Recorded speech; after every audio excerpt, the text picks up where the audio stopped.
Muy buenas tardes a todos. Me presento, mi nombre es Tiare Díaz, soy coordinadora de iClassMed y les damos la bienvenida a la charla del día de hoy que será impartida por el doctor Daniel Lizana, la cual es titulada Manejo básico e intermedio de la vía aérea. El doctor Daniel Lizana es un médico veterinario titulado de la Universidad Nacional 2013 de Andrés Bello, diplomado en medicina interna en pequeños animales, cursos de perfeccionamiento en analgesia y anestesia en pequeños animales y animales exóticos, dedicado a la medicina interna y anestesia en pequeños animales. Hoy en día está trabajando exclusivamente en el área cardiológica en la clínica de cardioimagen. Así que si gusta, doctor, saludar a los alumnos.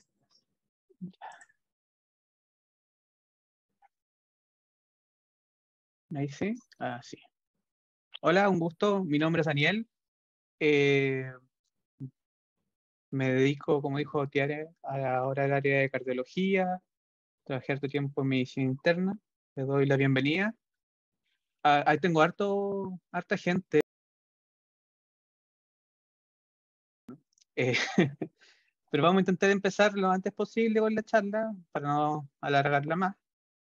El objetivo de la charla, básicamente, es poder comentar desde un punto de vista clínico, poder entregarles tips también respecto al manejo de urgencias o de pacientes que llegan a la clínica, poder reconocer algunos signos clínicos y entender algunos conceptos que anteriormente esta charla era manejo avanzado y salían otros temas un poquito más complejos, pero ahora vamos a intentar hacerlo lo más didáctico posible. Vamos a empezar. Así que muchas gracias por la participación. ¿Todo bien, Tiare? ¿Cierto? ¿Se ve bien? ¿Me escucha? Sí, se ve bien. Ya, perfecto. Ya. Entonces, bueno, el manejo de la vía aérea es un tema bastante complejo en medicina veterinaria porque nos vamos a enfrentar a diferentes escenarios en los cuales nos vamos a ver desafiados en la clínica diaria para poder enfrentarnos a diferentes tipos de pacientes, ¿ya? Dentro de los temas que vamos a tocar, el principal va a ser, vamos a intentar hacer una introducción del tema. Voy a apagar así un poquito la cámara porque mi ancho de banda no es muy bueno, así que tengo algunos videos que mostrarles y si no lo hago, no se va a ver nada. Ya, a ver. ¿Dónde estamos? No se ve cortadito. Ya, entonces, como le estaba diciendo, vamos a tocar algunos temas importantes como la introducción, vamos a hacer una pequeña introducción a las principales patologías respiratorias. Luego vamos a tocar un poquito de anatomía básica. La verdad es que más que anatomía básica es porque ustedes pueden identificar en un examen de cualquier paciente de la vía aérea las principales estructuras y poder también identificar cuando las cosas no están bien o hay alguna estructura extraña o algo que nos puede llamar la atención. También vamos a hablar de los materiales básicos que necesitamos para poder hacer un buen manejo de la vía aérea. Y también vamos a hablar sobre las técnicas y algunas otras cosas que vamos a necesitar para poder generar un buen manejo también de los pacientes. ¿Ya?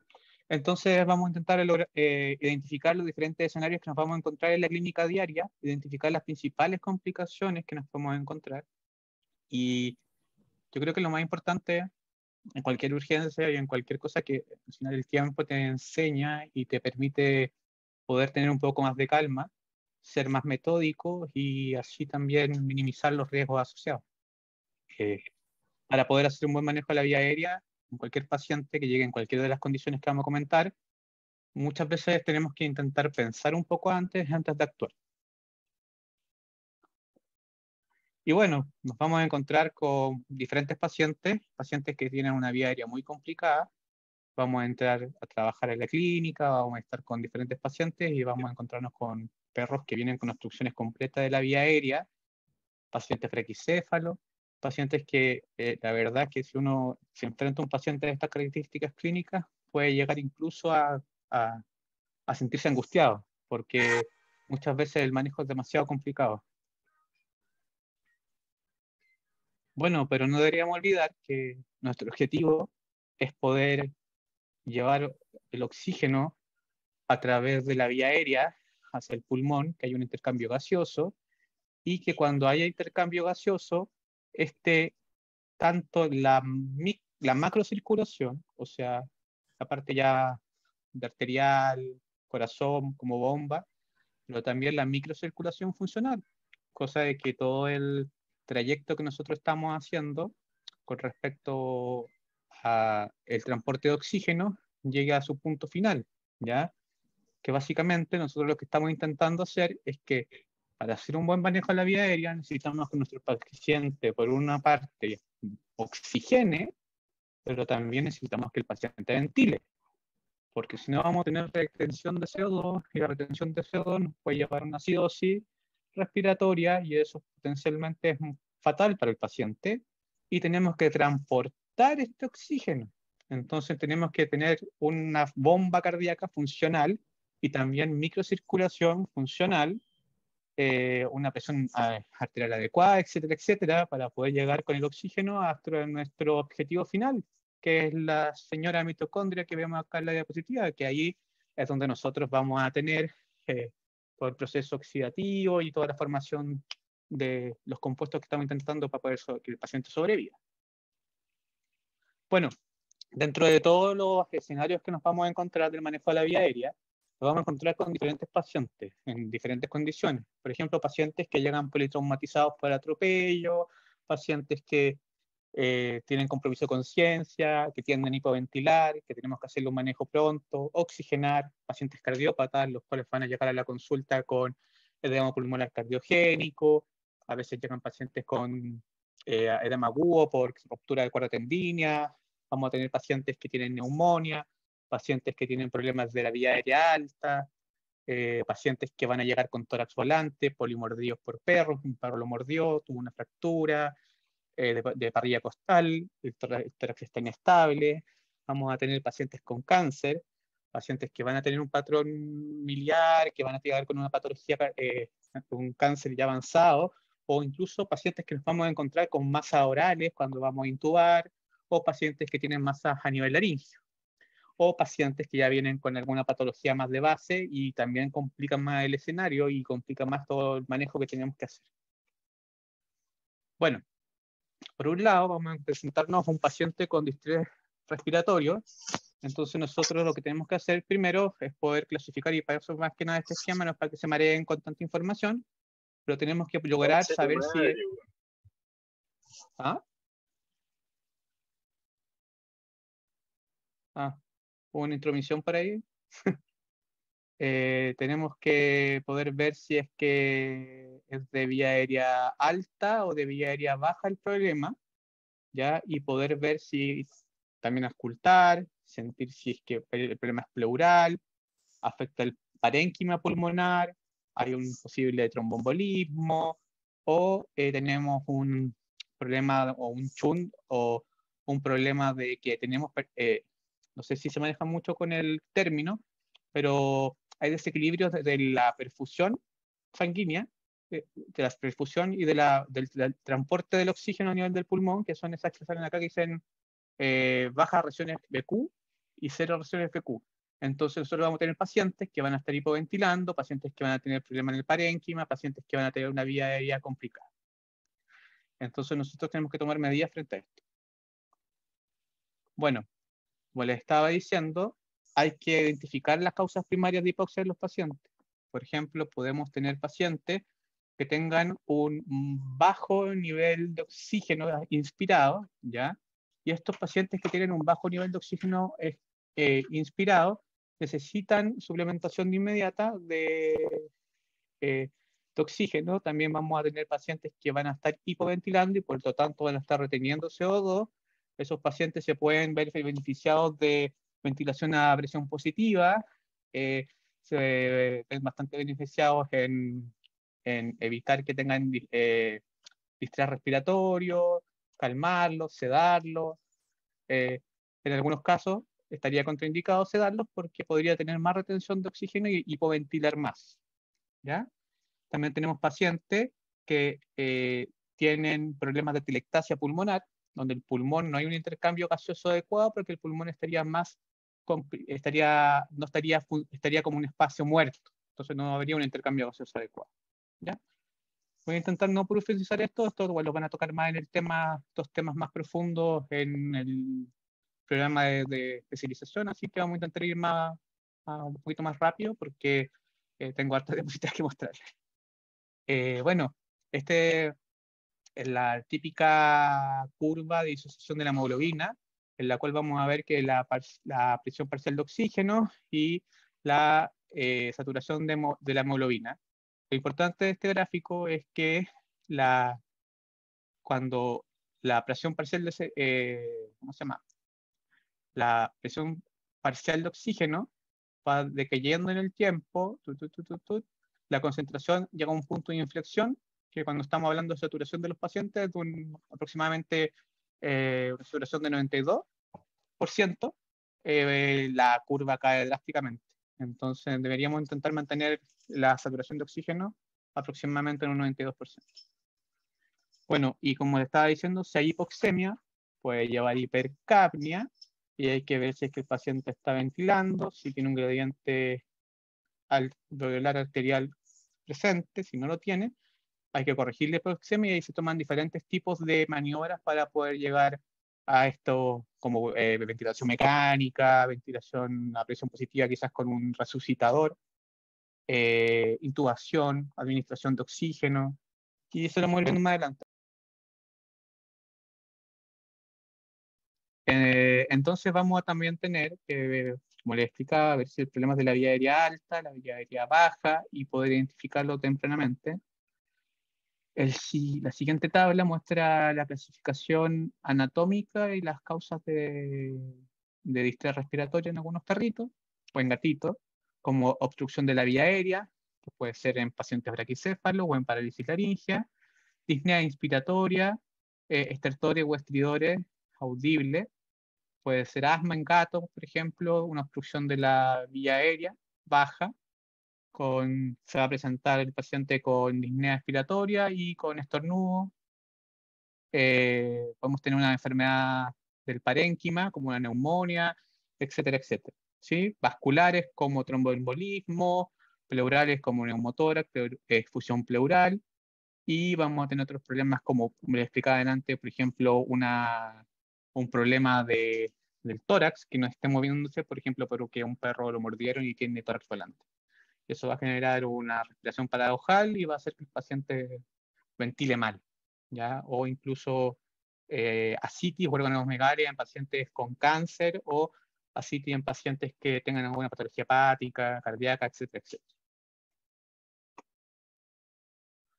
Bueno, aquí vamos a ver que hay los 5 mecanismos de hipoxemia en los pacientes y las soluciones que podemos dar para esto. Por ejemplo, la hipoventilación, los chunos anatómicos, los desequilibrios BQ, ¿ya? Y esto básicamente lo van a seguir viendo como les explicaban antes, pero hay que solucionarlo restaurando el oxígeno, ventilación mecánica, algunas cirugías como por ejemplo la del tórax, suplementar oxígeno. Bueno, y en la siguiente tabla vamos a ver las principales enfermedades que se ven por raza, como los Yorkie, que tienden a tener más colapso traqueal, los Poodle Toy, que tienen bronquitis crónica, problemas vasculares, problemas del corazón, problemas de la tráquea, los Cocker Spaniel que tienen bronquiectasis, bronquitis crónica, los Golden Retriever que pueden tener neumotórax espontáneo, y etcétera, etcétera. Bueno, de la anatomía básica. Entonces nosotros cuando vamos a enfrentarnos a nuestro primer paciente en el carácter de urgencia o en una anestesia y no tenemos mucha experiencia en la observación de la vía aérea, lo primero que deberíamos hacer, antes de oxigenar al paciente, que evidentemente también nos va a dar un poco de tiempo para poder actuar, es poder saber y conocer la estructura. La verdad es que no son muchas, pero la verdad es que cuando uno conoce lo normal, después también puede ver lo que ya es más extraño, o si hay alguna masa o algo, ¿ya? Entonces, lo primero que deberíamos hacer en nuestra inspección es hacer una buena inspección de la vía aérea, poder ver si hay masas, si hay tumores, ver si es que hay parálisis laringea, si nos podemos encontrar en diferentes escenarios, ¿ya? Entonces, en el dibujo podemos ver, por ejemplo, el paladar blando, que en algunos pacientes está más largo, está más corto, podemos ver los procesos corniculados, el pliegue aritenoide epiglótico cuneiforme, y la inervación de la laringe es proporcionada a través de los nervios laringeos craneales y caudales que se originan en el nervio vago, ¿ya? Entonces, si nosotros observamos este perrito y el de acá es un gatito, vamos a ver que hay una vía aérea permeable, y el paciente, al parecer, no tiene ningún problema asociado de la vía respiratoria alta en el dibujo. Vamos para acá.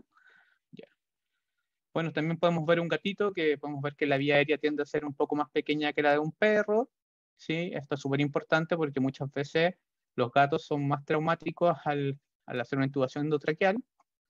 Tienen más riesgo también a tener ruptura de tráquea o trauma en el nivel de la parte aérea alta, inflamaciones, y también estos gatitos, en general, cuando uno los va a intubar o va a hacer un manejo en la vía aérea, empiezan con laringoespasmos, se empieza a cerrar la laringe por la estimulación que genera el traqueotubo en la vía aérea. Y vamos a conversar algún tip que se puede hacer para eso. Bueno, y también no olvidar, súper importante, que la vía aérea no solamente es la vía aérea alta, también hay que preservar el pulmón, hay que mantener una buena ventilación, podemos usar ventilación mecánica para mejorar algunos parámetros, en algunos pacientes inconscientes o otros problemas que tengan. Bueno, ahora nos vamos a enfrentar a diferentes escenarios clínicos que vamos a ir viendo de a poco para poder hacernos una idea de lo que los pacientes o lo que nos vamos enfrentando en la clínica diaria, ¿ya? En general, no sé si se ve el video, sí se ve. Bueno, ¿se ve, Tiare? Sí, se ve. Este es un paciente el cual ingresa tranquilo, luego de 3 minutos de ejercicio, empieza con esto, ¿ya? Empieza con un sonido, un estridor laringeo muy marcado, es un paciente braquicéfalo, el cual después de hacer un leve ejercicio se complica mucho. Bueno, y cuando empezamos con el examen de la cavidad oral, nos podemos encontrar con estas cosas, como tonsilitis, masa, vamos a observar la vía aérea, vamos a usar nuestro laringoscopio, vamos a mirar y vamos a encontrarnos con esto. Entonces, cuando nos encontramos con esto, de ahí vienen los problemas, porque ¿qué hacemos? ¿Qué hacemos? ¿Cuáles son las opciones que tenemos en este momento? Y si no no tenemos precaución, quizás podría costarle la vida al paciente, ¿ya? Entonces, por ejemplo, un tip muy bueno que les puedo dar en este momento es que muchas veces cuando llega un paciente con disnea o distrés respiratorio, tómense su tiempo, piensen, tomen el paciente, oxigénenlo, ¿ya? O sea, oxigenar el paciente unos 5 o 10 minutitos nos va a dar tiempo de 10 minutos aproximadamente, un tiempo extra, que vamos a estar sobresaturados de oxígeno y nos va a permitir una intubación más tranquila y nos va a dar un tiempo para poder tomar decisiones más rápido respecto a la vía aérea si nos enfrentamos con algo como esto. Entonces, prendemos el oxígeno, mascarilla, esperamos un rato y vemos que el paciente, esperamos que se oxigene y de ahí empezamos a hacer todas las maniobras correspondientes. Espera un poquito, acá empezamos con este otro paciente canino que ingresa con estridor laringeo, sonido muy fuerte de la vía respiratoria alta. Entonces, lo importante de este video más que nada es mostrar que el paciente se angustia, el paciente se siente mal, es un paciente que al estar tan desesperado porque no puede respirar, aumenta el drive respiratorio. ¿Qué significa eso? La sed respiratoria. Sus requerimientos de oxígeno son mucho más altos que un paciente que está tranquilo. Entonces, muchas veces nosotros recomendamos a esos pacientes, con autocuidado y tomando todas las medidas, sedarlos un poco y quizá intubarlos, dejarlos tranquilos, esperar que se desinflame la vía aérea, ponerle oxígeno, cánula, mascarilla y esperar tranquilo. pero siempre preocupándonos que la sedación no sea lo suficientemente profunda para evitar la hipoventilación. Porque, como les explicaba, es tan importante oxigenar como ventilar. Este paciente tiene estornudo inverso, ingresó con estornudo inverso, entonces la gente se preocupa mucho por estos pacientes pensando que es un problema respiratorio de obstrucción de la vía aérea, y la verdad es que la mayor causa de esto es rinitis alérgica. Entonces nos podemos enfrentar a pacientes como este paciente, imagínense la vía aérea muy obstruida, ¿cierto? Con tonsilosis, pacientes braquicéfalos con una vía respiratoria muy complicada. Entonces decimos, ¿qué diablo podemos hacer ahí para poder manejar esta vía respiratoria? Bueno, este es un paciente, esto no, evidentemente no es una imagen mía de un libro, pero me pareció bastante importante porque muestra que hay un edema laríngeo importante, hay eversión de los ventrículos laringeos en un perro, y este perro estaba con disnea respiratoria. Entonces, cuando vemos esto, decimos, ¿qué hacemos? Salimos corriendo, le damos oxígeno, lo sedamos, le hacemos una traqueotomía, lo intubamos. Ahí vemos los pasos a seguir cuando ya están tan complicados estos pacientes. Y este es un paciente que no sé si se nota mucho en la imagen, pero es un paciente que, esta imagen es mía, es un paciente que tiene, o no, parece que no es mía, pero este paciente tenía parálisis laríngea. Bueno, entonces dentro de las causas principales también de afección de la vía respiratoria alta está la parálisis laríngea, que tiene diferentes causas, que puede ser congénita, puede ser por hipotiroidismo, por miastenia gravis, por carcinoma de tiroides, incluso por estimulación de endotraqueal, penetración por cuerpo extraño en el esófago, trauma quirúrgico, masa en el cuello, mediastino craneal, e incluso pueden haber problemas de parálisis laríngea asociados al uso excesivo de electrobisturí monopolar en el cuello. Entonces eso nos podría llevar a algunas causas de parálisis laríngea.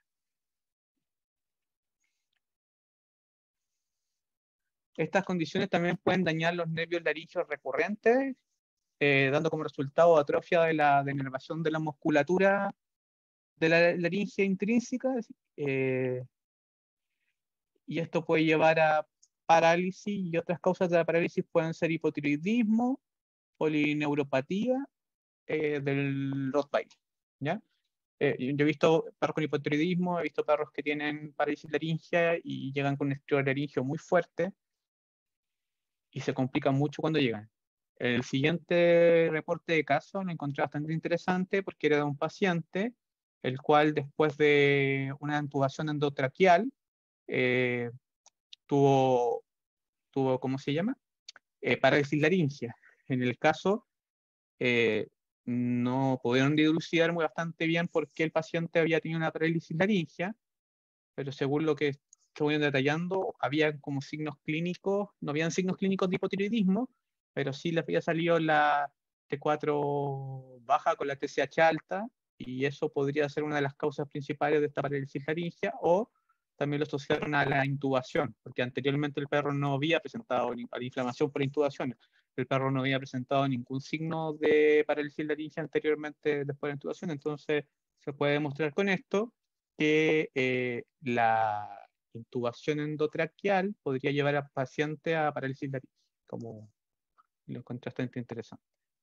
También tenemos pacientes que pueden tener colapso de tráquea. Es bastante común en los perros caniches, perros chicos, que llegan con esta tos que es bastante notoria, que es una tos muy parecida a un graznido de un ganso, y podrían llegar incluso con estos niveles de obstrucción de la vía aérea, ¿ya? Está un grado 4, donde hay una obstrucción del 90 al 100% de la vía aérea, y son pacientes que hay que calmarlos, que hay que darles oxígeno, e intentar desinflamar la vía aérea y tenerlos tranquilos. También tenemos estos pacientes que cada día son más comunes, que son los pacientes braquicéfalos, en los cuales la genética ha hecho que tengan una nariz más chata, tengan más problemas ya asociados a la vía respiratoria. Y podemos ver en estas dos imágenes que hay un paciente que es braquicéfalo y se puede observar claramente una obstrucción completa de la vía aérea, versus un perrito que no tiene paladar blando, elongado, no tiene todos estos problemas como los cornetes aberrantes, paladar blanco elongado. Y podemos ver acá en esta tabla que el síndrome obstructivo de la vía aérea del braquicéfalo tiene diferentes problemas. Por ejemplo, la estenosis de las narinas, la hipopalasia traqueal, el paladar blando elongado. Podemos también ver perritos que tienen regurgitación crónica, reflujo gastrointestinal, y estos pacientes pueden aspirar contenido gástrico, que se va a la vía respiratoria, se pueden complicar más todavía.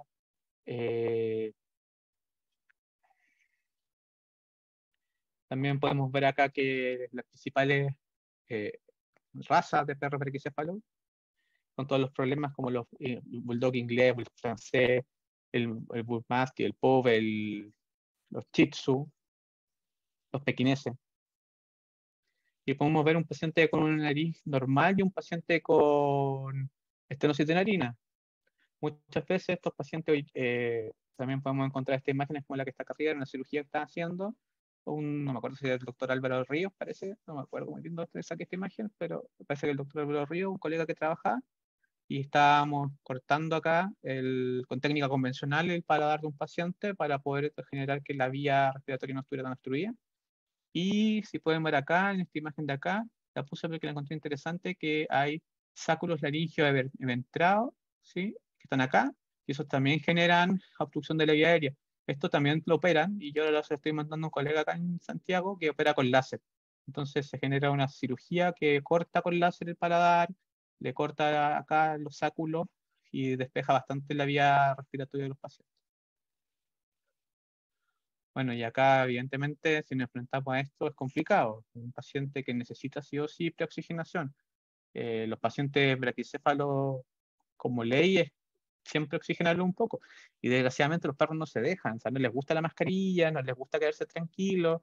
Entonces muchas veces lo que se hace con estos pacientes, si se puede preoxigenar, hay que preoxigenar, pero muchas veces se hacen inducciones rápidas con drogas que lo inducen muy rápido y se procede a la intubación rápida.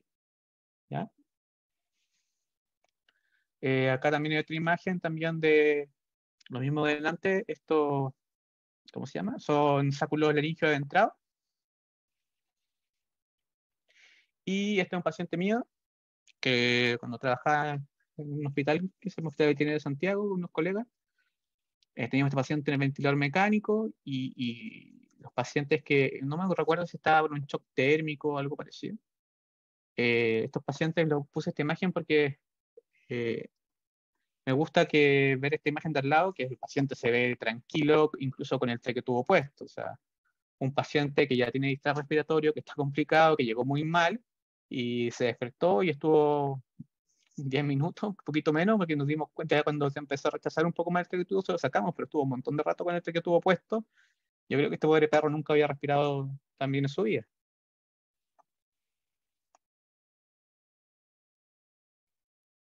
Bueno, este es un artículo que lo encontré bastante interesante. Eh, También es bastante nuevo según lo que estuve viendo. Estos investigadores, el síndrome de braquicéfalo, lo clasificaron, hay una clasificación del síndrome de braquicéfalo que es con puntos, y lo que hicieron fue que nebulizaron a los pacientes antes de la cirugía con 0,05 miligramos de epinefrina diluida en solución salina, perioperatorio, preoperatorio, disculpa, y después de eso se dieron cuenta que se redujo este índice casi en los pacientes que tenían el síndrome de braquicéfalo más complicado en un 70%, porque se desinflamaba la vía aérea con la epinefrina y que eran pocos los efectos sistémicos secundarios asociados a esta nebulización con epinefrina. Entonces ellos recomendaban a los pacientes antes de operarlo de la vía respiratoria ponerle esta nebulización con epinefrina. Bueno, estos son pacientes súper complicados, son los pacientes que tienen cáncer, son los pacientes que uno en su examen oral, porque tienen disfagia, tienen muchos problemas asociados, no sé, el dueño no encontró tosiendo, y uno se encuentra con estas gracias, como hay pacientes que tienen, por ejemplo, esta es una imagen extraída de un libro, un carcinoma de célula escamosa, este es un carcinoma laringio, Y esta es una masa, la que sea abajo, que se ve feita, esta de acá, es una masa de mandibular, ¿ya? Entonces, todos estos pacientes que llegan con masas grandes también es complicada poder ver la vía aérea, y acá la verdad es que no hay mucho más que hacer con el paciente. O sea, es un paciente que ya tiene una complicación y quizá habría que pedirle ayuda a algún médico que se dedique más a oncología, porque son bien complicados. ¿Ya? Y acá también tenemos a nuestra diferentes ejemplos de patologías del parénquima pulmonar, como las neumonias, el edema pulmonar cardiogénico, no cardiogénico, las enfermedades intersticiales pulmonares y las neoplasias que pueden ser pulmonares, que pueden ser primarias o metastásicas en algunos pacientes. Y lo que uno ve mucho en la clínica cuando se dedica a urgencias, que son desgraciadamente acá en Chile se ve mucho, que son los pacientes que poli- politraumatizados porque lo atropellaron, porque salieron, y son pacientes bastante complejos en el manejo. Entonces, en este estudio intentaron buscar algunas opciones para evitar en los pacientes de manera endovenosa previa a la cirugía. Espera un poquito, hicieron ahí sí. Previa a la cirugía intentaron usar dosis de fentanilo como para evitar que los perros tuvieran tos asociada o reflejo de oxígeno a la respuesta a la intubación. Entonces usaron antes, compararon la lidocaína endovenosa a 2 miligramos kilo contra el fentanilo endovenoso, y se dieron cuenta que el fentanilo tenía un mejor efecto antituxígeno en la intubación en los pacientes. Bueno, entonces ahora vamos a ver los materiales. Nosotros necesitamos en esto ser súper metódicos, porque la vida del paciente se puede ver involucrada en estos procesos. Entonces, nosotros siempre deberíamos tener mínimo estas cosas para poder asegurar una vía aérea en el caso de que tuviéramos una urgencia. Necesitaríamos un laringoscopio, necesitaríamos, por ejemplo, para los gatos una solución con lidocaína, tubo endotraqueal, y la idea es que cuando uno vaya a intubar siempre tenga 3 traqueotubos. Un traqueotubo, el cual va a ser, por ejemplo, del tamaño que nosotros vamos a elegir, uno más pequeño, una medida más pequeña y una medida más grande. ¿Esto por qué es así?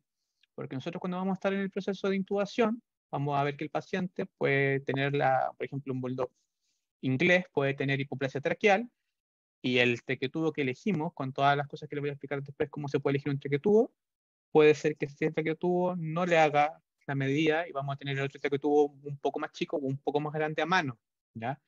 Recordar que el objetivo de la intubación endotraqueal en los pacientes es aislar la vía aérea alta de la baja y también poder ventilar a presión positiva. Tenemos otras opciones para poder oxigenar a los pacientes, pero la principal función es aislar la vía aérea de la alta y poder ventilar a presión positiva. Necesitamos también algún tipo de amarra para poder amarrar el traqueotubo, para que el traqueotubo no se mueva, porque pueden haber accidentes asociados a no amarrar el traqueotubo, como que se salga del traqueotubo, incluso el perro eventualmente se puede tragar el traqueotubo.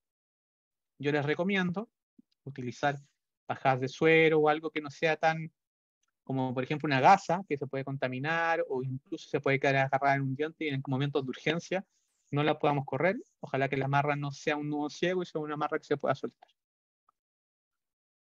Tenemos diferentes tipos de laringoscopios. Tenemos laringoscopios con hoja Miller, con hoja Macintosh. La verdad es que la intubación endotraqueal en humanos es un proceso muy complejo. Afortunadamente en perritos es un proceso, y en gatitos es un proceso poco más, un poquito más fácil. Hay otras especies como los cerdos que se complica un poco más, pero a lo menos, y en cabras y en conejos, por ejemplo, pero en perros y en gatos es bastante simple.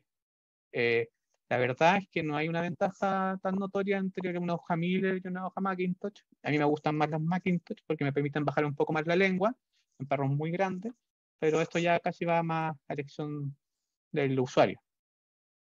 Las partes del traqueotubo, podemos ver que tenemos un traqueotubo donde hay un cuerpo, tiene una rayita del medio que es radiopaca para que se vea en la radiografía. Algunos tienen una marca para poder pasar el traqueotubo hasta la laringe, hasta donde tiene que estar, pasado un poquito más de la laringe, y así evitar que el traqueotubo entre más y hacer una intubación monobronquial tenemos el sistema de neumotamponamiento, mal llamado CAF, tenemos el testigo o balón de control, el conector universal, que es la conexión, que le hace todos los circuitos, pero está adaptado para cada tamaño de traquetubo, y la punta, donde vamos a encontrar el orificio de Murphy, el cual permite que no haya obstrucción de la vía respiratoria si es que hay alguna obstrucción o queda algo ahí, eso podría salvar al paciente y ayudarlo a que ventile un poco más. También vamos a encontrar que los CAFs hay unos que son inflables, que son más parejos, y están estos como de caucho, que yo nunca lo he visto antes, pero los del lado son los más indicados. Bueno, también vamos a encontrar traqueotubos, también en tubos endotraqueales, mal llamados traqueotubos, tubos endotraqueales, los cuales tienen una armazón adentro y permiten que el lumen del traqueotubo no disminuya lo suficiente. Y son más firmes y permiten otras cosas. También podemos utilizar lidocaína, especialmente recomendada en intubaciones endotraqueales de pacientes felinos, los cuales necesitan insensibilizar un poco la vía respiratoria para evitar el laringoespasmo. Podemos echarle un poquito de lidocaína en el spray previo a la intubación, y con eso deberíamos andar bien. También podemos utilizar guías como alambres, hay algunos traquetubos que vienen con guías, como las que vemos acá. Estas guías nos permitirían poder intubar de una manera más fácil gatos, especialmente cuando tengamos traquetubos muy chicos y se tienden a doblar. Podemos usar una guía pequeña, siempre asegurándola bien, cosa que el traquetubo entre mejor. Últimamente han salido estas máscaras que son máscaras laringeas, se llaman Bigel, que son para medicina veterinaria, se utilizan harto en gatos, se pueden utilizar en conejos. Yo la verdad es que no tengo mucha experiencia con conejos, pero he visto que algunos colegas lo usan. Es interesante porque las máscaras laringeas de humanos tienden a ser muy aparatosas y cuesta manejar y trabajar en la vía aérea alta. Que los gatos que son más sensibles a la intubación endotraqueal, a la inflamación, al laringoespasmo, ayudan bastante, porque aíslan tanto la vía aérea alta de la baja y permiten oxigenar al paciente. Acá podemos ver una imagen endoscópica donde se ve cómo se vería la laringe con la máscara de laringe. Esto se infla y se pone como gordito y queda arriba de la laringe. Aquí podemos ver un paciente con conejo, que en general los conejos son súper difíciles de intubarlos porque no pueden abrir mucho la boca, muchos lo intuban como con, no sé cómo explicarlo por Zoom, pero con el oído, como que meten el traquetubo y van oyendo si es que hay un sonido respiratorio. Son pacientes súper complejos de intubar. Bueno, esto es súper importante, la presión del CAF. Actualmente en medicina humana, como tanto en medicina veterinaria, en la práctica clínica es conveniente que la presión del manguito endotraqueal o CAF se mantenga dentro de un rango terapéutico, ¿ya? Lo suficientemente bajo para garantizar la perfusión capilar de la tráquea, pero también prevenir la perfusión de la capilar de la tráquea, prevenir la isquemia, pero también poder aislar la vía aérea alta y evitar la regurgitación de contenido gástrico o secreciones que pueden entrar al pulmón, ¿ya? Se recomienda que tenemos cuatro opciones acá. La primera es la típica que uno hace, que es la digitopalpación del testigo o del traqueotubo, donde se toca y se siente la presión con la mano y se asume que es muy parecida a la que tiene el CAF, ¿ya? La segunda es un proceso un poquito más artesanal, que es con un nanómetro de presión, donde se puede medir la presión del CAF, y estos que ya son los más ideales, que son los cafómetros, que son los que están acá abajo, que me permiten una presión de la vía aérea, y este ya es más moderno. Lo ideal es que esté de 20 a 30 centímetros de agua o de 18 a 22 milímetros de mercurio. Y con un monitoreo adecuado, con un paciente anestesiado o en ventilación mecánica, son pacientes que necesitan estas cosas porque al final puede llevar a más problemas como odinofagia, disfagia y más problemas asociados. Después, cuando ya sacamos el paciente y lo anestesiamos, sacamos todo esto, el paciente se va a ver más complicado. Entonces, no es la idea, ¿ya?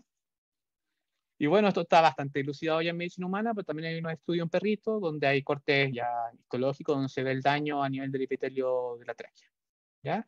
La intubación endotraqueal es importante tener consideración sobre estas cosas.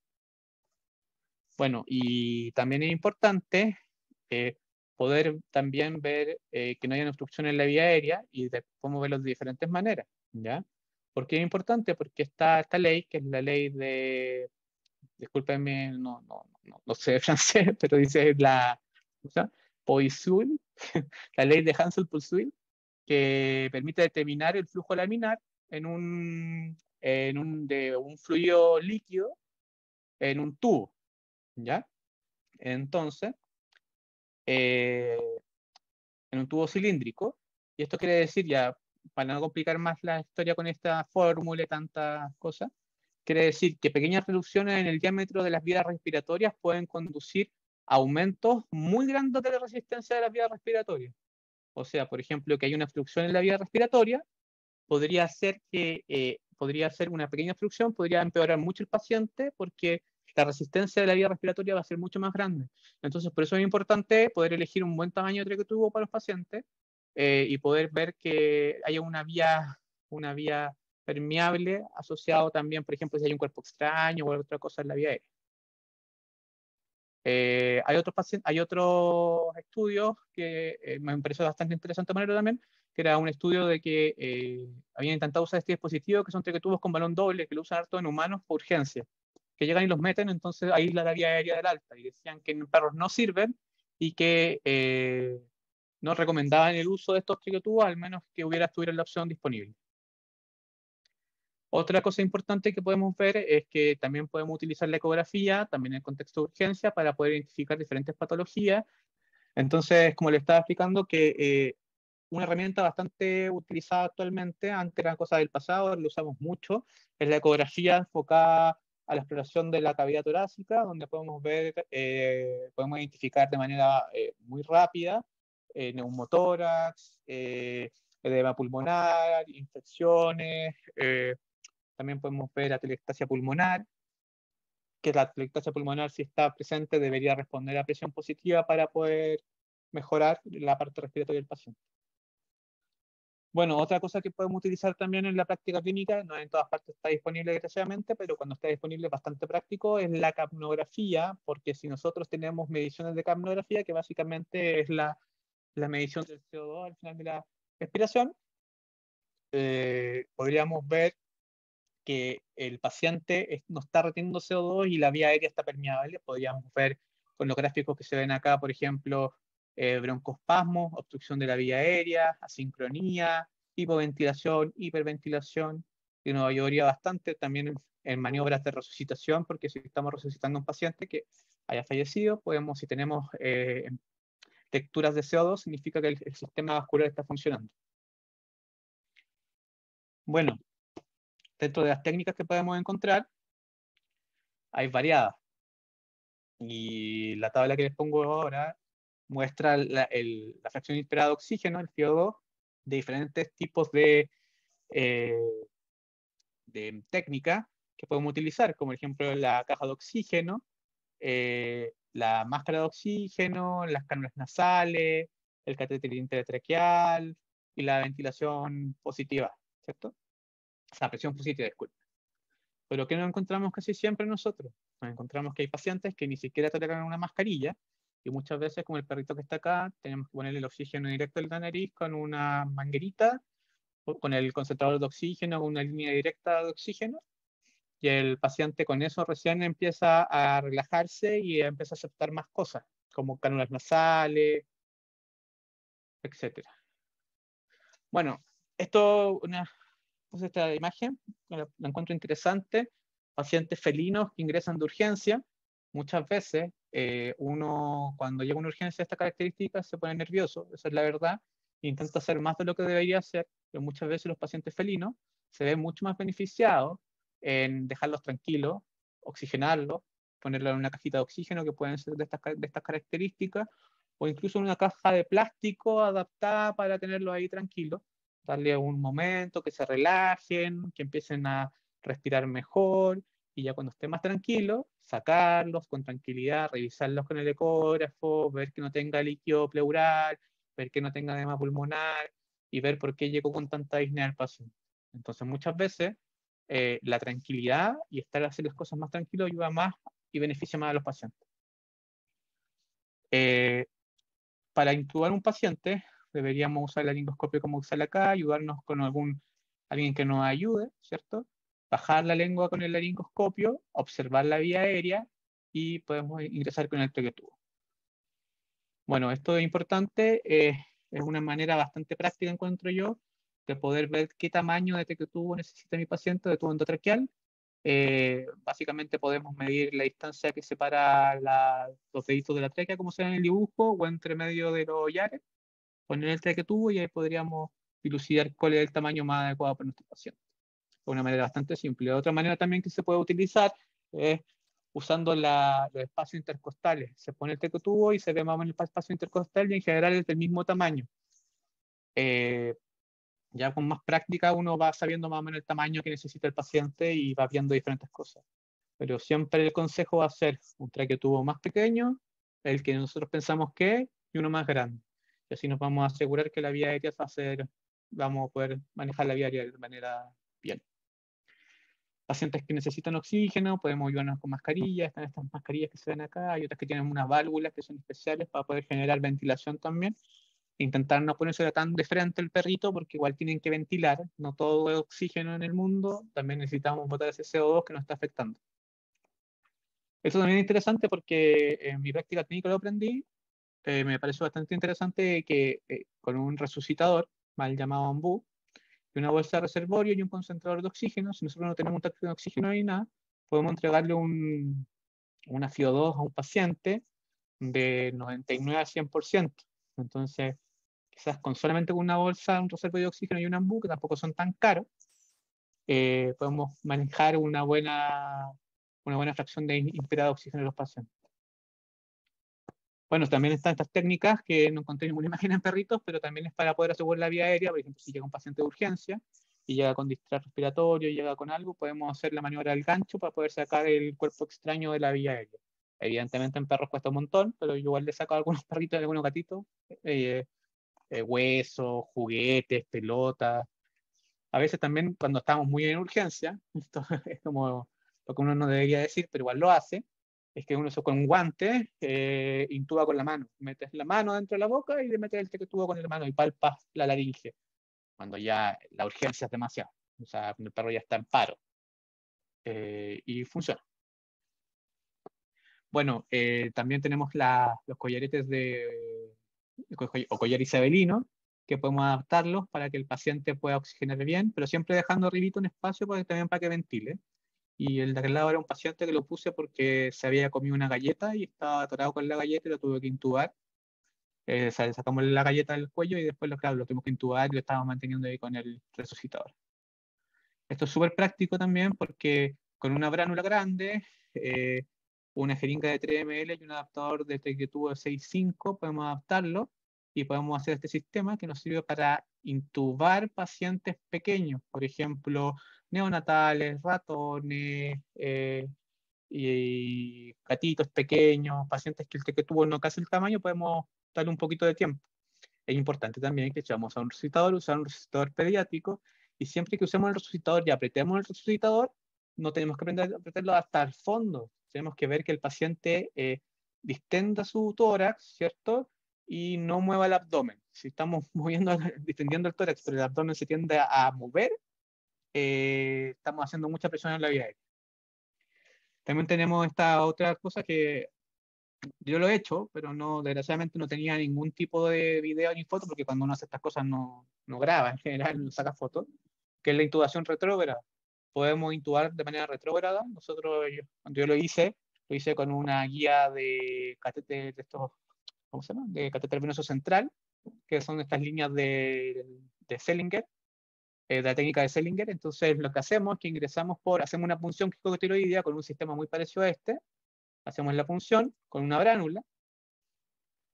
Un poquito. Hacemos la punción con la bránula y ingresamos con una guía y lo sacamos en este caso lo sacamos por la nariz de los humanos, pero yo solo saqué por la boca.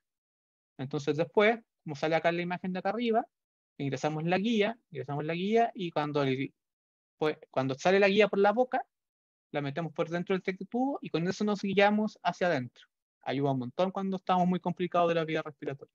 Y acá arriba está el sistema. Pero antes de eso, podemos hacer esto, que es una punción quicotiroidea, que como les contaba antes, con el adaptador, con la jeringa de 3, este adaptador y una bránula, funcionamos, metemos el teflón, dejamos conectado el sistema y podemos poner vía directa de oxígeno o podemos poner un resucitador con oxígeno y nos puede dar unos minutos para tener el paciente ahí mientras estamos pensando qué hacer, mientras estamos pensando cuál es el próximo paso que vamos a hacer, si vamos a hacer una traqueotomía, si vamos a hacer otro tipo de procedimientos. Está también otra técnica que es la faringostomía, yo lo he hecho una pura vez. Está una técnica que se utiliza para cuando hay cirugías muy grandes de boca, de mandíbula, fracturas, y hay que hacer muchas cosas en la boca. Muchas veces, cuando hacen anestesia, al cirujano le molesta el traqueotubo, le molesta que está acá, o pueden perforar el traqueotubo. Entonces, para evitar todos esos problemas, podemos hacer una faringostomía, que básicamente es intubar y hacer una incisión justo acá, donde sale acá en el dibujito, y sacar el traqueotubo por allí, y después eso se queda como un ostioma, como un tubo de esófago, después se cierra. Ya. Aquí no quise profundizar mucho, pero también está la técnica de la traqueotomía, que puede ser permanente o no permanente. En general uno usa la que no es permanente cuando tiene urgencias, cuando los pacientes ya no respiran, cuando llega un paciente con parálisis laríngea, cuando hay un paciente con una obstrucción severa de la vía aérea. En general uno hace esto, que es hacer punción cricotiroidea, hacer una incisión en el plano medio y hacer una traqueotomía. La verdad es que es un procedimiento que al principio da un poco de miedo hacerlo, pero después cuando uno va agarrando el tiempo y va haciendo la técnica, va funcionando bastante bien.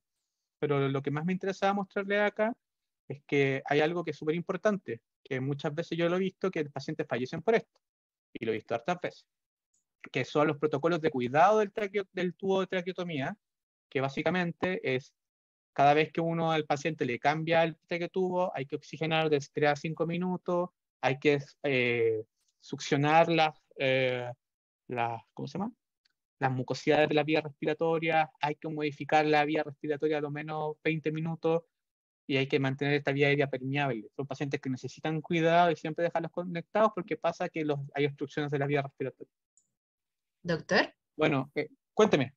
disculpe que le interrumpa, estaba justo hablando con el doctor Nelson, que ¿Ya? quería Me queda una poquito. pequeña... Ahí apareció el doctor.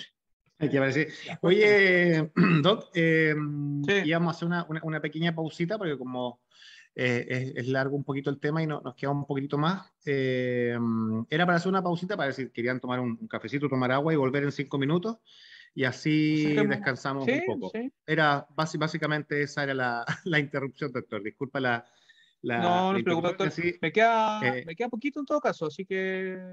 perfecto. Entonces, así tomamos agüita un rato, 5 minutos sí, y un café y volvemos a terminar la presentación. Y yo aprovecho de saludarlos porque no alcancé a estar al inicio, lo quise interrumpir después, que tuve un tema familiar ahí, no me puedes despegar pronto. Pero ya estamos acá, así que aprovecho de saludarlos también a todos los que han llegado. Por ahí en el grupo había más gente, pero ahí las personas vamos a tratar de ver si podemos grabar y subir la información más adelante. Así que aprovecho a darle la bienvenida. Muchas gracias, doctor, por la presentación. Estaba mirando acá, está bien interesante con estas cosas que la verdad es que a mí me da susto hacerlas. De hecho, nunca he hecho una traqueotomía. Siempre le hice el quite. Pero bien, ahí viene la explicación un ratito más. Lo que les quería comentar es que antes de que salgamos unos minutitos a hacer un café o algo, es que conversamos con nuestro auspiciador, que es Ultramed, y nos dejó una sorpresa, así que un ratito Tiare le va a comentar eso, no sé si lo va a pasar en un video o lo va a dejar para el final de la presentación, pero ahí eh, Jordi, que es el Jordi Segura, que es el gerente de Ultramed, nos dejó por ahí unos regalos o unas muy buenas promociones para que ustedes las revisen. Y nosotros también vamos a entregar hacia el final de la charla una sorpresilla, así que los invitamos también a que se queden hasta el final de la presentación, que ya nos quedaría una media horita más, seguramente del doctor.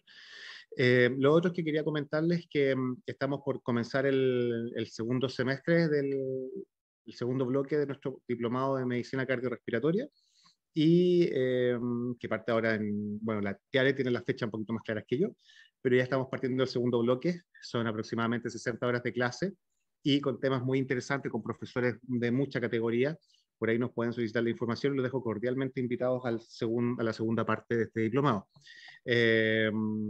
Nosotros separamos este diplomado en dos bloques, la medicina cardiovascular en el primer bloque y la medicina respiratoria en el segundo bloque, cosa que al que le interese respiratorio puede tomar el módulo solo y se le entrega un certificado de capacitación o actualización en medicina respiratoria.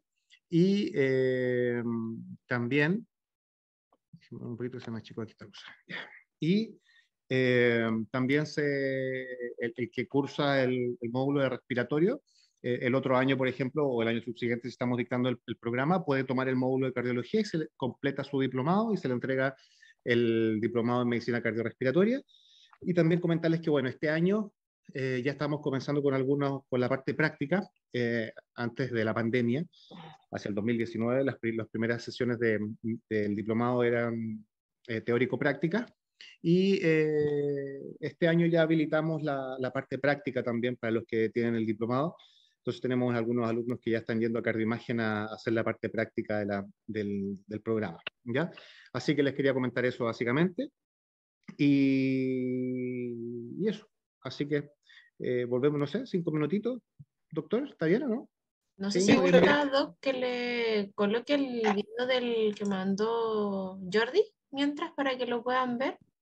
Sí, déjale, él nos mandó un saludo porque tampoco puedo estar en este horario, porque justo tenía un vuelo, entonces tenía que volar en este horario, y nos dejó un video saludándolos también y invitándolos. ¿Ya? Y de ahí seguramente Tiare nos va a compartir algunas otras cosas mientras tanto. ¿Ya? Así que yo me salgo de la cámara para dejarle el espacio y nos juntamos en unos minutitos más mientras Tiare le comparte el resto de la información. Hola, ¿qué tal? Buenas noches. Mi nombre es Jordi Segura, soy el gerente comercial de Ultramed. Somos los representantes exclusivos de la marca Vino para Chile. Y hoy día les quiero compartir una promoción especial para todos los asistentes a esta charla, que es un ecógrafo Doppler color portátil, marca Vino por supuesto, modelo de 2 BET, que incluye un transductor microconvexo y el carro de soporte del equipo, ¿no? Junto con eso, va incluida una beca para el programa de actualización en medicina respiratoria de ICLAS BET, dirigido por el doctor Nelson Pérez. El paquete completo tiene un costo de 12 cuotas de 750.000 pesos con IVA. Son 12 cuotas mensuales de 750.000 pesos con IVA. Incluye el equipo con un transductor, más el carro de apoyo y la beca para el programa de actualización en medicina respiratoria. Los esperamos en nuestro Instagram, ultramed_bet. Síganos. Buenas noches.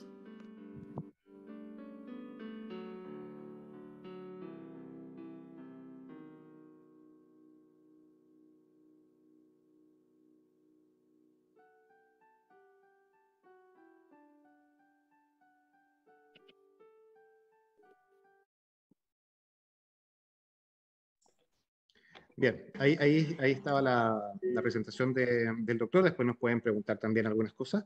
Lo interesante de eso es para que aclararles un poco algunas cosas que él aclaraba mejor en la presentación, que también lo hizo en la primera charla del módulo de cardiología, es que este tipo de créditos son créditos directos que entrega él como empresa, entonces no tienen que ver con un banco, no tienen que ver con un préstamo así de alguna casa comercial, que muchas veces limita el acceso a estos equipos. Entonces, eventualmente, si alguno está interesado, conversa con él, nosotros le podemos pasar los contactos, pueden comunicarse con Thierry directamente, y él les hace el crédito directo con la clínica, entonces, con su servicio, entonces no hay tantos intereses de por medio, son cuotas fijas, entonces es súper interesante eso, y el valor del ecógrafo también está un valor promocional, pero ahí él tiene esos datos y que nosotros les podemos pasar esos contactos sin problema.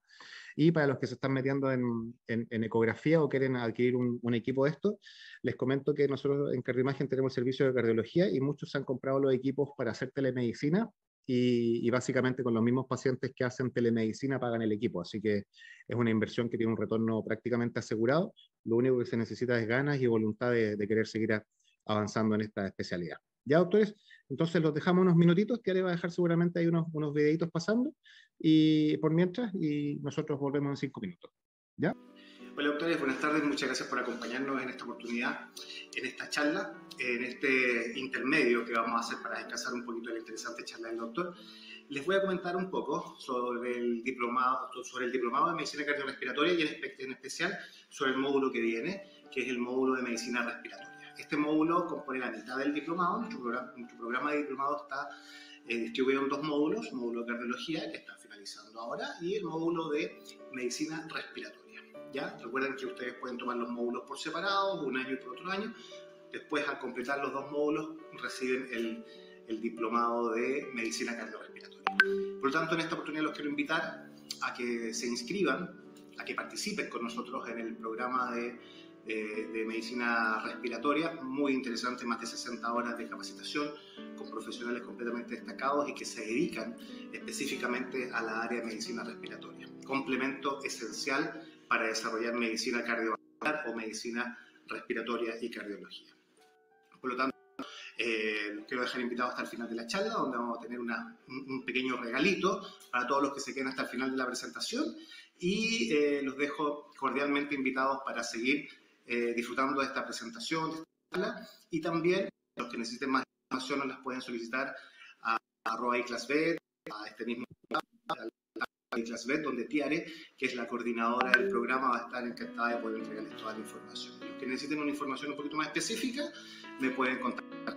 Así que vean el curso y vamos a disfrutar de la doctora. Nos vemos.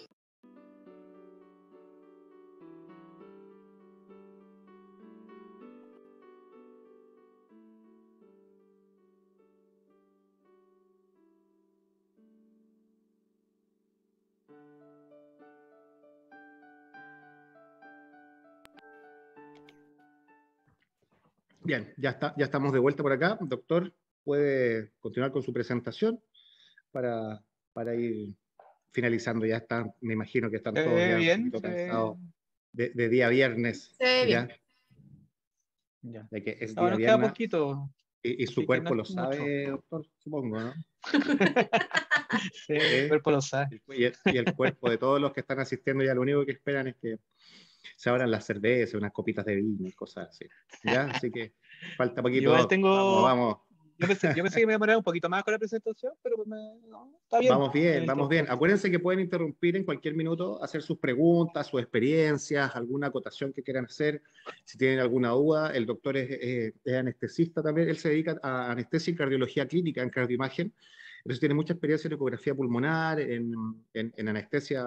Él está a cargo prácticamente de casi todas las evaluaciones preanestésicas en cardioimagen. Así que pueden aprovechar de hacer consultas que tal vez no necesariamente están asociadas a la presentación, pero si tienen alguna duda de verdad, déjenla y vamos respondiendo. ¿Ya? Ya, Doc, no te interrumpo más, yo me salgo de la cámara. Ya, como estábamos conversando, vamos a ver en traqueotomía. Estábamos conversando que la traqueotomía, ya cuando la vía aérea está muy obstruida, cuando tenemos muchos problemas respiratorios de la vía aérea alta, hay tumores, hay masas, parálisis laringia, la podemos usar con una opción. ¿Ya? Es importante saber que están los tubos endotraqueales y los traqueotubos. Los tubos endotraqueales son los que intubamos y los traqueotubos son estos que están acá, que son los que se usan en medicina humana para poder hacer un manejo de la vía aérea alta.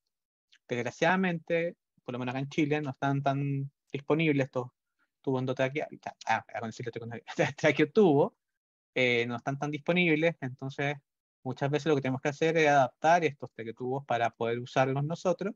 Los tubos endotraqueales los cortamos, ¿cierto? Se abren así como está acá, se hace el conector acá, podemos usar un elástico, podemos suturarlo directamente al paciente con unos 2 puntitos y dejamos el tubo endotraqueal transformado en un traqueotubo. Y esto nos puede ayudar también a nosotros a poder tener un mejor manejo del paciente. Miren, la verdad es que había puesto unos videos, ¿sabe? En la otra presentación había unos videos que después se los voy a mostrar, que los saqué de la presentación, pero pensé que me iba a demorar más, así que se los voy a mostrar al final, que es de, ¿cómo se llama? De esto mismo, del mismo tema. Bueno, dentro de las complicaciones que podemos encontrar son variadas, como comenzábamos anteriormente. Podemos encontrar obstrucciones de la vía aérea. Estas son fotos de pacientes que estuvieron en el ventilador mecánico, que nosotros empezamos a notar que empezaron a retener más CO2, pacientes que tenían un sonido que en la capnografía se veía signos de obstrucción, como vimos en los gráficos de delante, y procedimos, claro,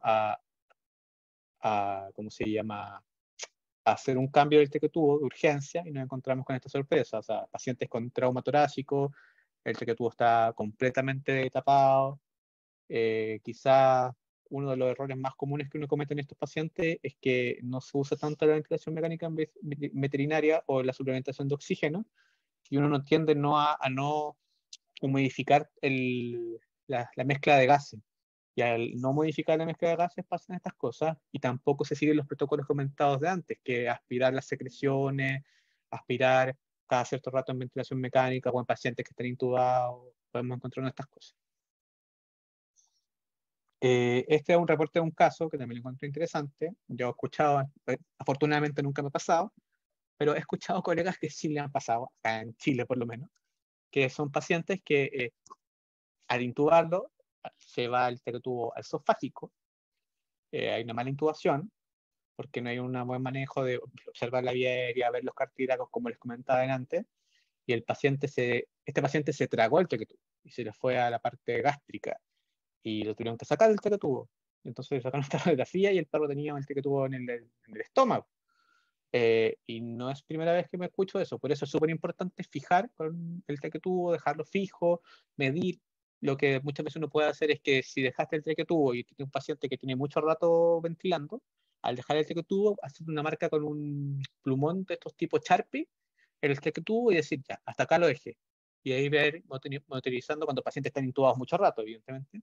Decir, aquí lo dejé, aquí se debía quedar. Entonces, si veis que se te corrió, te preocupa y tomas las medidas. Incluso yo he escuchado a colegas que el tequetubo se le dio por la vía respiratoria completa y han tenido que sacarlo, ¿cómo se llama?, por una broncoscopía. Han tenido que sacarle el tequetubo de la tráquea al perro. Entonces hay que tener cuidado con estas cosas. Otra cosa súper importante son las infecciones de las vías respiratorias. Muchas veces hay muy malas prácticas que son reutilizar los tubos endotraqueales. Lo ideal es, ahora están más accesibles, no son tan caros, y al final el que paga el precio es el dueño, no nosotros. Claro, nosotros tenemos que comprarlos, pero al final el dueño es el que lo paga. Y muchas veces se hacen las malas prácticas de reutilizar los tequetubos, en usar guantes con los pacientes. Yo no les voy a mentir, yo muchas veces no usaba guantes porque llegan la urgencia y lo menos uno piensa es ponerse el guante. O sea, eso, mala práctica, no sé. Pero gente, lo ideal es pensar y decir, sí, lo estoy haciendo mal, me tengo que poner guantes para evitar contaminaciones en el paciente, para evitar neumonía secundaria a la intubación. ¿Ya? Es común que después pacientes que estuvieron intubados cursen con neumonía. Tanto por el daño asociado a la ventilación positiva en el alveolo. También tenemos casos clínicos bastante complicados, que son pacientes que generan neumonía por aspiración. Pacientes que, a mí por ejemplo una vez me pasó, estaba anestesiando un bulldog inglés, y los bulldog inglés tienen un retraso gástrico más largo que un perro que no es bulldog inglés, y el perro lo estaba intubando y regurgitó, se le fue toda la comida a la vía aérea, tuvimos que sacarlo con la mano, intubarlo, y fue muy complicado. O también de repente cuando estamos haciendo tránsitos varieteados, pueden aspirar, se puede ir en la vía respiratoria, el vario, lo he visto hartas veces. Y también puede ser que un paciente que vomite, un paciente inconsciente. Por eso es tan importante lo que les decía antes de la presión del CAF, porque nos aseguramos que hay una aislación pero sin dañar la tráquea. Entonces, como hay una aislación de la vía aérea, no dañamos la tráquea, no dañamos el epitelio, no hay una inflamación y no se va contenido gástrico a los pulmones. En general, estos pacientes se pueden complicar mucho y hay algunos que salen pues, después para adelante con antibióticos y otras cosas. Esta es la parte final. Estamos en el final ya. Si bien la intubación endotraqueal es una técnica relativamente sencilla en la medicina veterinaria, no nos podemos enfrentar a diferentes y variados escenarios clínicos. Para esto debemos conocer las técnicas y el abordaje de urgencia en las vías respiratorias, el orden y ser metódicos nos va a generar mayores éxitos, porque al final siendo ordenado y teniendo todo este orden y sabiendo las principales complicaciones, deberíamos minimizar los riesgos para los pacientes. Muchas gracias por escuchar. ¿Tiare? ¿Me escuchas? Aquí estoy. Sí, Aquí disculpa, estamos, aquí estamos. no sé si alcancé a mostrar unos videos que tenía antes. Sí, claro, sí, sí, sí. Y si hay alguien que tiene preguntas, pues tenemos un tiempo aquí para hacer algunas preguntas al doctor también. Tenía unos videitos que tenía guardados acá, que eran de una presentación antigua, y yo creo que voy a alcanzar a mostrarlo. Así que, un poquito que Bien, Doc. me pilla un poquito, me pongo medio boomer con esto del Zoom. Sí. ¿Se ve ahora? A ver, aquí me acaban de traer un regalo acá. Se ve. Si funciona, me veo Se ve ya. Voy a intentar ponerlos todos sin sonido porque son videos reales, la verdad, no son videos sacados de otros lados y a veces uno dice cosas cuando está en la urgencia. Cuidado En con el los, fervor de la cuidado con los- urgencia. Sí, En el fervor de la urgencia esos dice audios. improperios. Sí, cuidado con esos audios. Esto es lo mismo que estábamos conversando antes, que hay pacientes, diferentes pacientes que nos enfrentamos a la clínica diaria y que llegan con disnea severa. Entonces es muy importante reconocer de dónde viene esta disnea, ver que posiblemente no hay un patrón normal que está en los costos abdominal con predominio costal, sino el paciente está con un predominio abdominal marcado. Y nos puede estar hablando de un trauma, una hernia fragmática, de cualquier ocupamiento pleural. En este caso, este perro estaba atropellado y tenía una hernia. Por ejemplo, este gato también tuvo un trauma asociado y como ven, tiene un patrón respiratorio bien complicado. Este gatito desgraciadamente falleció. Traumas. Este perrito también con trauma.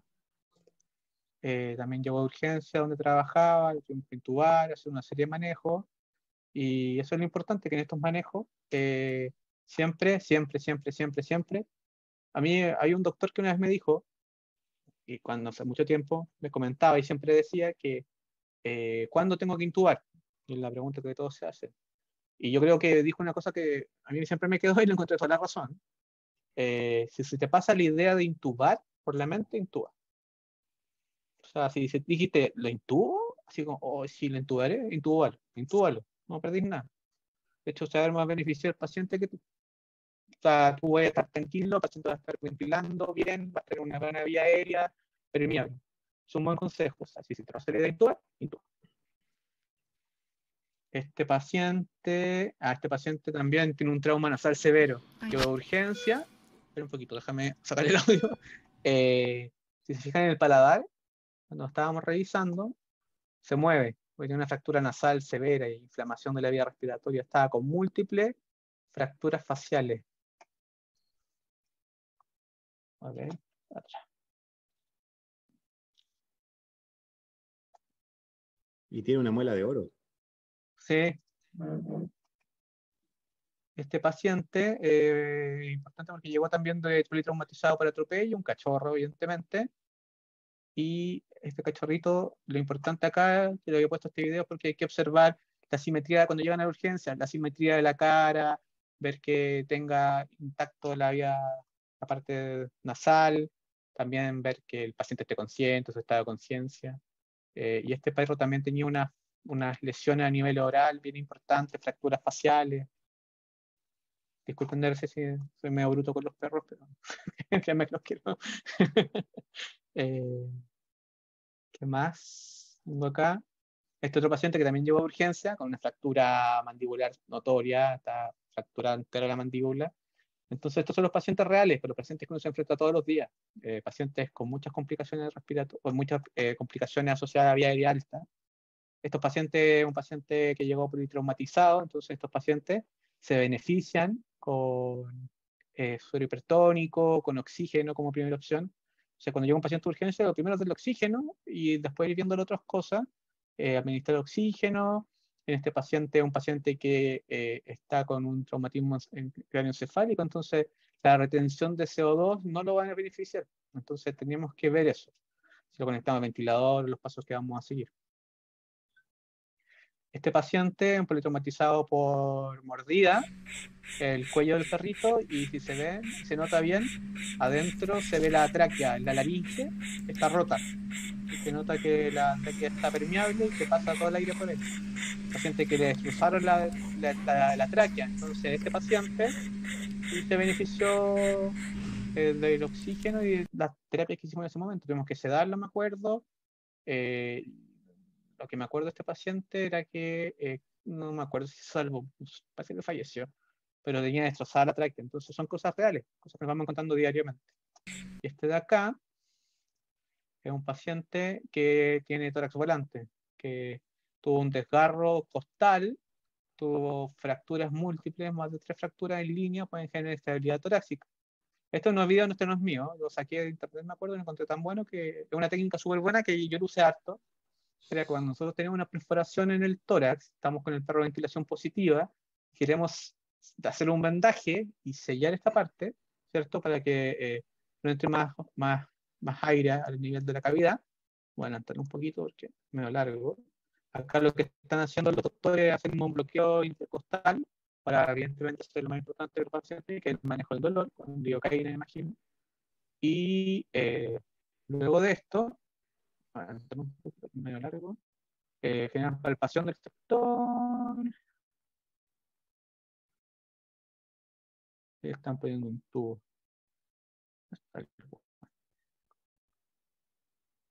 Ya, esto es lo que yo lo encontré interesante. Utilizan un guante con gel, ecogel, o con un gel antiséptico, y el guante estéril se pone en la abertura donde está la lesión. Ya le pusieron un drenaje y le pusieron el gel. Entonces, con el guante estéril uno genera un sello. Y este sello ayuda para el vendaje hasta que ya entremos a cirugía y podamos estabilizar al paciente. No sé si se entiende la idea, pero es bien práctico. Yo lo usé hartas veces. Ponemos el guante estéril sobre la lesión con gel que genera como un sello, y ese sello ayuda a que no siga ingresando más aire mientras estamos esperando, evidentemente, que venga el cirujano y opere el perro. Este perrito, no, este no. Este de acá, tampoco, vamos a sacarle el audio, ¿no? Un perrito braquicéfalo con obstrucción severa de la vía aérea, paciente que uno se encuentra siempre. Y, a ver. Ahí este también es interesante porque este es un paciente que tenía neumonía. Vamos a sacarle el audio. Y un paciente que tiene mucha secreción en la vía respiratoria, es un paciente que estaba viendo con el doctor Carrasco, como se dan cuenta, el doctor Lizana ahí con guantes, muy bien. Y con neumonía, súper bien, doble bien. Y este perrito lo tuvimos que intubar porque llegó con disnea severa. Era un paciente del doctor Carrasco, que era el oncólogo donde trabajaba yo antes. Y si se fijan, se ve cómo sale la secreción purulenta por la vía respiratoria. Este paciente que está acá es un paciente que tiene parálisis laringea. Se dan cuenta, no se le mueve nada la laringe, nada. Tiene una parálisis laringea. Y esto es también importante porque muchas veces uno tiende a sobrediagnosticar la parálisis laringea porque muchos otros agentes anestésicos generan, ¿cómo se llama? Parálisis de la laringe con anestesia muy profunda. Entonces, algunos protocolos anestésicos que se pueden utilizar para eso. Por ejemplo, miren acá.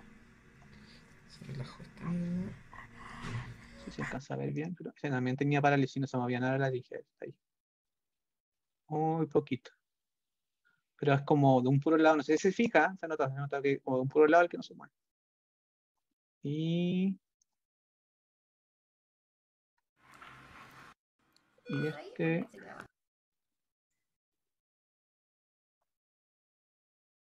también parálisis.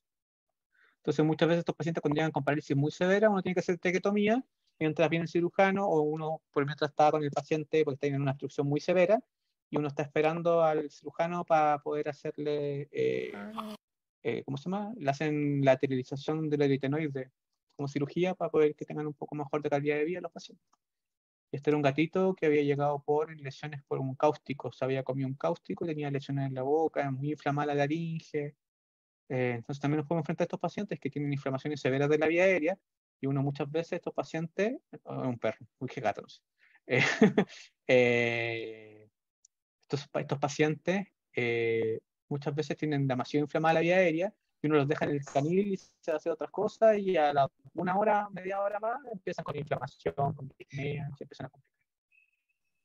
Y ahí creo que eso es todo. No sé si tienen alguna duda más, porque el otro debería hacer traqueotomía y es como la técnica quirúrgica, pero así queda el tubo. Esto es real. O sea, uno cuando ya tiene el traque tubo, así uno lo deja, se ponen 2 suturas en la tráquea, una para arriba y una para abajo, para poder abrir la tráquea cuando uno va a cambiar el traque tubo. Súper importante eso. Y uno muchas veces como que el tubo lo tiende a fijar ahí, ¿sí? Con unos puntos o algo así. Y esa ya una definitiva. Ya. Tere, ¿me escucha? Sí, sí te escucho. Sí, te escuchamos, Doc. Oye, hay una pregunta en el chat. No sé si hay dos ¿Cuál? preguntas en el chat para que le eche una miradita, por favor. Ya, doctor, ¿en crisis de edema pulmonar cardiogénico, quería primera oxigenación o aplicación de furosemía? En el manejo por crisis de edema pulmonar cardiogénico, ¿qué manejaría? ¿Furosemía dosis? ¿En qué frecuencia? ¿Y cómo sería un paciente nefrópata crónico con estadio 3, por ejemplo? Muchas gracias. En cuadros de disnea por derrame pleural y en cuadros de... La primera, en crisis por edema pulmonar cardiogénico, siempre oxígeno, siempre oxígeno. Ahí nunca intentar sedar tanto a los pacientes y siempre tenerlos lo más tranquilos posible. Oxígeno, porque el oxígeno al final son 5 minutos, 10 minutos, y eso va a beneficiar al paciente en el manejo. Y luego podemos utilizar furosemía, y podemos empezar a la dosis de furosemía de 1 a 4, podemos utilizar... disculpen, en mi video, ahí está. No sé si me ven. Sí, ahí está. Ya, entonces, estaba diciendo que siempre el oxígeno, o sea, son 5 minutos, 10 minutos de oxígeno, benefician demasiado al paciente. Entonces, lo que nosotros hacemos en estos casos es que si un perrito chico, lo que yo hacía, lo metía en una caja de oxígeno, lo dejaba ahí, lo dejaba tranquilo, que se calmara, y yo le pinchaba la furosemida, ni siquiera le intentaba poner vía. Y ahí después de unos 2, 3 minutitos, el perrito ya orinaba, íbamos a verle el pañal, ya había orinado, estaba más tranquilo, y ahí empezamos recién a tomar medidas.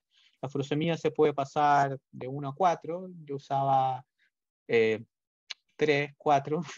Algunos colegas no les gustaba mucho porque, claro, genera mucha hipocalemia el uso de furosemía, pero para un manejo agudo yo creo que son dosis totalmente prudentes, administrar una dosis de 4 y después dejar cada 8 horas 1 o 2 miligramos kilo endovenoso, o podemos utilizar infusiones de furosemía en algunos casos. Pero no hay estudios que dicen que al final es lo mismo. ¿Ya? ¿Y cuál es la otra pregunta había? Que era... que dosis y frecuencia ya, y cómo se utilizaría en un paciente nefrópata crónico en estadio 3. Que mire, la verdad es que es complicado, sí, es complicado. Porque es lo típico que nosotros vemos también en cardiología, y el doctor Pérez que quizás pueda hablar más respecto al tema, que es el, el, el equilibrio que hay tanto de la parte renal con la parte cardiológica, ¿cierto? Que los dos dependen de uno, entonces si hay una baja del gasto cardíaco, el riñón se ve perjudicado, y evidentemente va a generar un estadio 3, un paciente de estadio 3 va a generar una falla renal aguda, y quizás la furosemía no va a ser la mejor opción en el momento, o sea, podría no ser la mejor opción en el momento, pero entendamos que el corazón es el motor del cuerpo, entonces yo creo que lo mejor sería en ese caso específico, como es lo único que tenemos de acción rápida endovenosa, por lo menos acá en Chile, sería administrar furosemía endovenosa y seguir con furosemía y ir midiendo el gasto urinario si es que se puede, ir midiendo electrolitos en sangre y tener un balance de fluido bastante adecuado. Por eso también es muy importante medir gasto urinario, así podemos ver cuánto está, de ajustar nuestra fluidoterapia en base al gasto urinario del paciente, y así poder hacer que no haya una sobrecarga de volumen tampoco en el sistema y todo se vea dañado. O sea, pensando que, claro, un paciente nefrópata con cardiológico, que eso me imagino que era la pregunta, no sé si se entendió. Y en cuadros de disnea por derrame pleural y en cuadros de taponamiento cardíaco, si podría algún comentario acerca de algún límite de fluido líquido. Ya, esto es súper importante. A mí esto me lo enseñaron en la universidad y me quedo siempre rayado con sangre en el pecho. ¿Cuánto yo debería sacar de líquido? El pericárdico, ojalá sacarlo todo. O sea, si uno puede sacar el tamponamiento, ahí uno puede, claro, con más experiencia, ver el corazón con ecocardiografía y ver que si no hay colapso, ¿cierto? De la aurícula del atrio derecho, ¿cierto? Si no hay colapso del atrio derecho por este fluido, ya diríamos no tener un problema asociado al líquido que está dentro, pero el ideal centro que se pueda drenar todo, sí, a veces no se puede, ya, pero siempre, porque eso genera otras complicaciones más que el líquido pleural. Pero en el líquido pleural lo ideal sería drenar hasta que la disnea se vea calmada, ¿cierto? O sea, si nosotros empezamos a drenar, a drenar, a drenar, a drenar, a drenar, y si podemos, si tenemos acceso a ecografía torácica, podemos ver, observar, mirar el tórax, mirar si es cuánto líquido hay y empezar a drenar en base a eso. Súper bueno. Y no ve como el pulmón es impresionante porque uno ve que el pulmón se empieza a distender y todo. Pero si no está esas opciones, sacamos líquido hasta que la disnea esté solucionada. O sea, si el paciente ya está respirando mejor, uno nota el tiro. O sea, los gatos, por ejemplo, uno saca muy poco volumen y los gatos respiran muy bien. O sea, empiezan a respirar demasiado bien después de sacarle muy poco. Y son pacientes muy estresados. Entonces, en mi experiencia personal, yo no tiendo siempre a decir las cosas malas que a uno le pasan. Uno al principio termina matando muchos gatos porque al final uno los trata como que fueran perros y no son perros, pues son gatos. Son animales estresables, uno los mete en caja, los deja tranquilos, los drena, pequeños volúmenes, los mejoran mucho. Entonces la pregunta era, ¿cuánto tengo que sacar? Lo suficiente para que la disnea se calme. Si lo puedo dejar seco, entre comillas, mejor. Pero si tengo un derrame, por ejemplo, una CITI, sacar la CITI hasta que el perro respire mejor. Si tengo una fusión pleural, sacar la fusión pleural hasta que el perro respire mejor. Y siempre recordar, que es súper importante y que no siempre se lo olvida, que siempre hay que aprovechar de sacar el líquido y sacar a lo menos 2 tubos con NTA y 2 tubos normales sin nada para poder hacer analítica y saber el diagnóstico del paciente, que también es importante. Eso. Espero que se entienda todo. ¿Qué más dice? Pleural, gracias. Hola, para manejar taquipnea y evitar que se fatigue, ¿puede mejorar anestésico sedante para que se relaje? Ya, esto es todo un mundo de anestésico. Vamos a tocar otro tema, voy a intentar ser lo más acotado posible, porque si no nos vamos a alargar mucho con la conversación, pero esto es importante, no hay una receta mágica, ¿ya? No hay una receta mágica para el mejor anestésico, para el mejor sedante.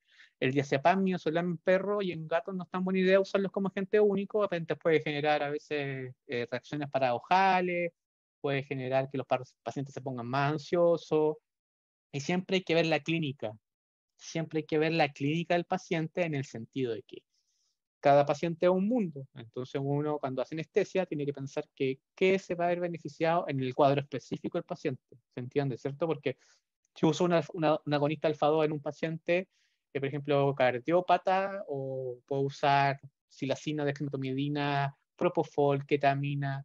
Yo en general lo que hacía era usaba un poco, teníamos disponible morfina, fentanilo, en algunos casos muy específicos, acepromacina en dosis muy bajas, los conitos de acepromacina, no sé si los conocen, que son microdosis de acepromacina mezcladas con tramadol, subcutáneo, eso los tienden a relajar bastante los perros.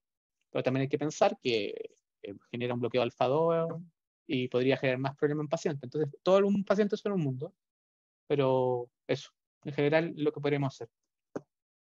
Hola, para manejar la taquipnea y evitar que se me lo dijeron, doctor, y la última, por favor. En taponamiento cardíaco, si en la ecografía tiene un eje, un diámetro de 1 centímetro de líquido de cavidad pericárdica, ¿se puede punzar o es muy peligroso? ¿Cuándo sería el mínimo espacio punzal? Mira, la verdad es que no desconozco esta pregunta. Me encantaría poder responderte, no sé si el doctor Pérez lo sabe, pero la verdad es que pueden haber incluso líquido pericárdico normal en pequeñas cantidades o inflamatorio. Algunos pacientes pueden tener líquido pericárdico en pequeñas cantidades. Recordad que el líquido pericárdico lo que hace es que hace que el corazón no haga este movimiento y no ande chocando dentro del pericardio. Pero yo creo que es muy dependiente también de operador dependiente. O sea, si tenéis buena técnica, tenéis buena cantidad de sacar, pucha, dale, pero igual podéis funcionar el corazón. Entonces, la verdad es que así como la cantidad exacta, lo desconozco. Doctor Pérez, ¿me está escuchando? Te estoy escuchando, sí. Sí, usted no Era sabe como de la última pregunta, sí, de la cantidad de ejes apoyo en esta última. Sí, mira, Claudia, lo importante en el derrame pericárdico, no todos los derrames pericárdicos es necesario puncionar, ¿ya? porque, déjenme cerrar una cosita acá, porque si no me llegan los mensajes y suena acá. Perfecto. Ya, entonces, no necesariamente todos los derrames pericárdicos hay que puncionarlos, independiente que tenga 1 centímetro, 0,5 centímetros, va a depender también de la talla del paciente.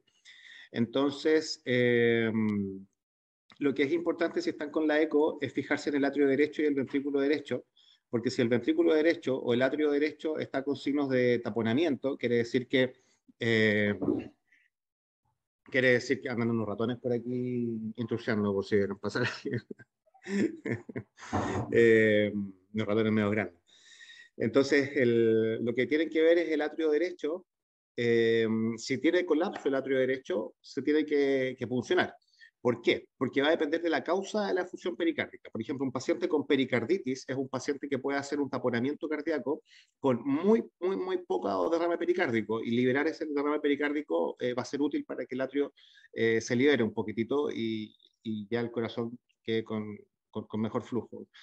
Y ahí, claro, es más difícil. Mientras menos líquido tenga el saco pericárdico, el espacio pericárdico, va a ser más difícil la punción, porque inevitablemente puede ser que ustedes pasen y pinchen el corazón. Entonces, hay que ser meticuloso en la decisión. No todas las efusiones pericárdicas se puncionan en la primera. Vean el atrio derecho, vean cómo está el ventrículo, vean efectivamente si tienen la guía ecográfica como para poder hacer la punción sin necesidad de el riesgo de una punción cardíaca. Ahora, una punción cardíaca generalmente no produce mucho problema, pero si tienen la mala suerte de darle una coronaria, ahí está. Así que, y al atrio también, son muy pequeñitos y a veces se puede rasgar un poquitito, se puede romper, por lo tanto hay que tratar de evitarlo. Pero ese es como el detalle, ¿ya? Entonces no es tanto la cantidad, si es 1 centímetro 0,5, sino que tiene que ver con la causa. Y se saca lo que más se pueda, como dijo el doctor, y también aquí lo que yo digo siempre en las presentaciones de pericardio, que tenemos una muy buena en el diplomado, por si acaso, unos videos así, pero mortales de pericardio. Lo perfecto es enemigo de lo bueno. Si ustedes puncionaron el pericardio, sacaron líquido y por ese motivo se les salió la aguja o el paciente se movió y todo, si ustedes no vuelvan a puncionar, no saquen todo el líquido. Si ustedes liberaron el atrio derecho y el ventrículo, bajó el taponamiento, listo, se quedan ahí y vean si el paciente se estabiliza y después reevalúen si es que es necesario puncionarlo. Muchas veces estos pacientes que les queda una pequeña cantidad de líquido pericárdico, por el mismo hoyito queda filtrando y se sale un poco más. Y no es poco frecuente que uno lo controle después de un par de horas y tenga menos líquido en el pericardio. Así que no se estresen por sacar todo el líquido, ¿ya? Ahí nos escapamos un poquito de la conversación, pero era interesante hacer esa conversación. Y eso. Oye, Doc, Bueno, mira. no sé si tenías que acotar algo. ¿Querías acotar Sí, algo no, con me esto? iba a despedir solamente. Muchas gracias por el tiempo, muchas gracias. Nunca pensé que iba a tener tantos foros, tanta gente. Ojalá les haya servido. Pucha, ahí les puedo hacer llegar mi mail, que es daniel@cardioimagen.cl, si tienen alguna duda. Si alguno de los papers que intenté mostrar les pareció interesante, me pueden decir y yo se los mando sin ningún problema. O si necesitan, por ejemplo, no sé si son estudiantes, necesitan las tablas, les mando la presentación sin ningún problema para que te tengan esos datos que a veces ayudan, como la FIO2, cuando no está en la urgencia, esas cosas así. ¿Ya? Así que Oye, muchas gracias, agradece todo corazón. Pucha, eso, no sé qué más decir. la gaviota para el doctor. Oye, nos puedes compartir en el grupo de WhatsApp, ahí puedes tirar los papers, como para que no les lleguen a uno y sean tan, así como que pidan uno por otro. Obviamente está el correo del doctor, le pueden escribir y contactar cualquier duda. Él hace muchas evaluaciones preanestésicas en cardioimagen, así que tiene mucha experiencia con eso. Háganle todas las preguntas que quieran a su correo, pero podrías compartir los papers, las cosas que considere interesantes, tal vez en el grupo de WhatsApp que tenemos con Tiare, ahí donde están todos, y así les llega la información Sí, a los que, digo, a los que no puedan entrar. claro. Para Oye, una bibliografía, última. una cosa. Cuéntame. Perfecto. Oye, una cosa, Qué dijimos pegado. que íbamos a tener unos regalillos para el final de la presentación y para los que hicieron el esfuerzo de estar con nosotros esta noche y lo tarde que es. ¿A mí Entonces, también? no, tenemos, no, para usted no, ahí. Ya, muchos regalos durante el día. Entonces, nos autorizaron a hacer unas medias becas para el programa de actualización en medicina respiratoria. Son 3 medias becas, ¿ya? Y que están vigentes hasta el día martes. Por lo tanto, y hasta el día martes solamente tienen acceso, lo que estuvieron en la charla hoy, las personas que están acá tienen esta información, porque de momento no subiríamos la clase grabada al grupo que ya está. Si lo editamos, lo vamos a subir después del día martes, miércoles, jueves, por ahí, que es lo que se demora en editar todo esto para poder compartirlo y subirlo a la información o a YouTube, donde sea. Así que solamente los que están acá tienen acceso a esas 3 becas. Se pueden contactar directamente con Tiare los que estén interesados. Y recuerden lo de la mención del ecógrafo, que es una muy buena alternativa, y lo pueden trabajar y asociar a un trabajo de telemedicina. Una forma muy, muy entretenida de aprender. Hay un par de colegas por ahí que mandan unos videos espectaculares. Ya Daniel ya lo ha visto, un doctor Luis Reitiere va en el número 500 y algo de telemedicina y hace unos cortes espectaculares. Así que eso funciona bastante bien. Los dejamos invitados a participar del programa, los dejamos invitados a que nos sigan también en YouTube, que también hay unas clases que vamos subiendo de a poquitito algunas cosas que son de libre acceso. Creemos que compartir esta información es súper interesante para todos, así que porfa ahí, si lo pueden compartir también después la página o el grupo, bienvenido. Ya, los contactos de todos nosotros están en la página, y el mío también, el correo también, Tiare también, el doctor Lizana también, así que estamos ahí dispuestos a responder en la medida de lo posible.